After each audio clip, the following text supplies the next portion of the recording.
Mafunzo ya uaskari yanahitaji nidhamu na uvumilivu wa hali ya juu sana. Nimesikia katika taarifa ya mkuu wa chuo kuwa baadhi yenu walifukuzwa kwa sababu mbalimbali ikiwemo ya utovu wa nidhamu. Hivyo ninyi ambao mnahitimu leo, ni dhahiri mmeonyesha nidhamu ya hali ya juu. Narudi kwenu askari wahitimu, napenda niwashirikishe changamoto kadhaa mtakazokutana nazo kwenye jamii hivi sasa, ikiwemo matishio kadhaa ya ugaidi, haramia, dawa za kulevya, usafirishaji haramu wa binadamu pamoja na uhamiaji haramu.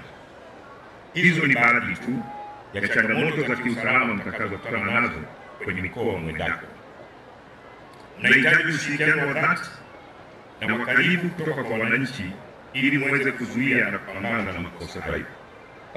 Nitoe wito tena kwa wananchi waliofika katika hafla hii kuendelea kutoa ushirikiano kwa jeshi la polisi kwa kuendelea kutoa taarifa za uhalifu ili tuendelee kuwa salama.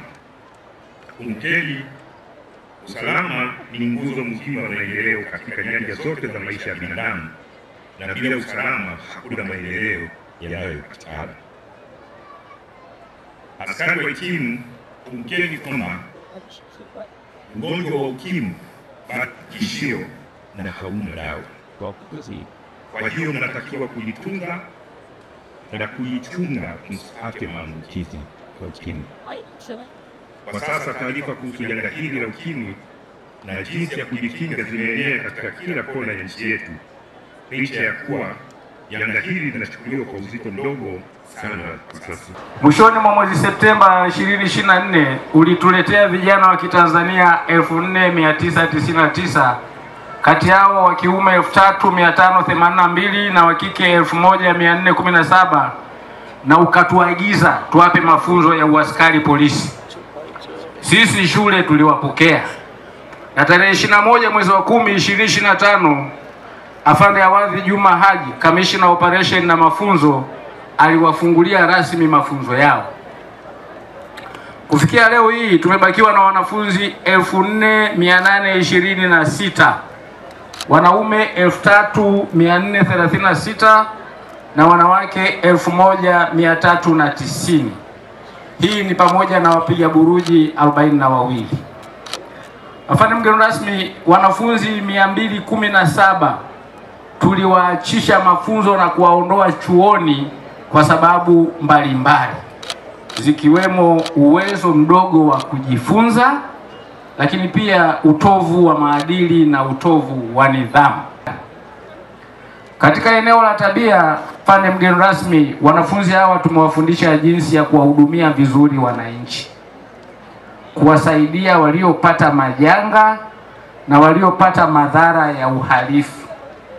Tumewafundisha kuuchukia uhalifu na kuwachukia kabisa wahalifu, wakiwemo wale wanaofanya vitendo vya uvunjifu wa amani, utulivu na usalama wa nchi yetu.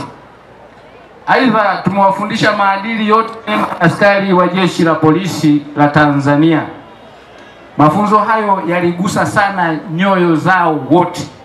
Nidhamu ya hawa waliopo mbele yako ndiyo ambayo imeweza kuwafikisha hapa, kwa sababu bila nidhamu, lakini pia na utii wa maelekezo mbalimbali ambayo yamekuwa yakitolewa na wakufunzi, ninaamini kwamba leo hii hawa 4782 tusingekuwa nao hapa.